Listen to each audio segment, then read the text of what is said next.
यहाँ रहने वाले जितने गरीब लोग हैं उनके बच्चों के पास पढ़ने का कोई सुविधा ही नहीं है। गरीब का बच्चा जा रहा है पढ़ने, वहाँ पढ़ता नहीं है, खिचड़ी खाया और घरे चला आया। कॉलेज में खिचड़ी नहीं बट रहा है लेकिन वहाँ से डिग्री बट रही है। बिहार के शिक्षा व्यवस्था का हाल ये है, स्कूल से खिचड़ी और कॉलेज से डिग्री बट रहा है, पढ़ाई दोनों में कहीं नहीं हो रहा है। तो अगर पढ़ाई चाहिए क्योंकि यही रास्ता है गरीबी से निकलने के लिए, तो बिहार में सबसे ज्यादा पैसा शिक्षा पर खर्च होना चाहिए। इसलिए जनसुराज कह रहा है कि जब हमारी व्यवस्था बनेगी तो 1 घंटा के अंदर शराबबंदी को उठाकर फेंक देंगे। अगर बिहार में विश्व स्तरीय सबसे अच्छा शिक्षा व्यवस्था बनाना है तो 5 लाख करोड़ रुपया चाहिए।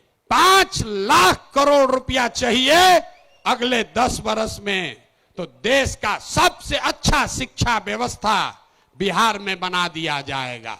और ये 5 लाख करोड़ रुपया आएगा कैसे? जो शराबबंदी हटाएंगे तो ये तय किया कि शराब से आने वाला टैक्स का पैसा वो बजट में नहीं जाएगा, नेताजी के सुरक्षा के लिए नहीं खर्चा होगा, सड़क बिजली पानी के लिए नहीं होगा। जितना शराबबंदी के टैक्स का पैसा होगा अगले 20 वर्ष बिहार में सिर्फ और सिर्फ नई शिक्षा व्यवस्था बनाने के लिए खर्च किया जाएगा।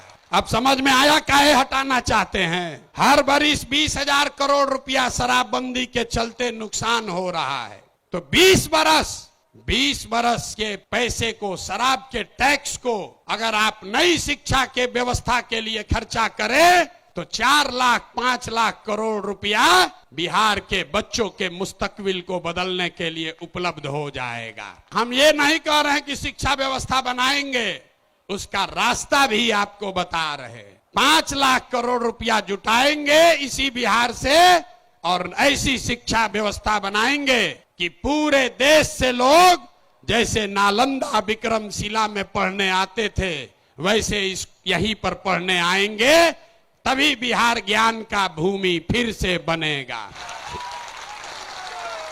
शराबबंदी जाएगा, नई शिक्षा व्यवस्था आएगी।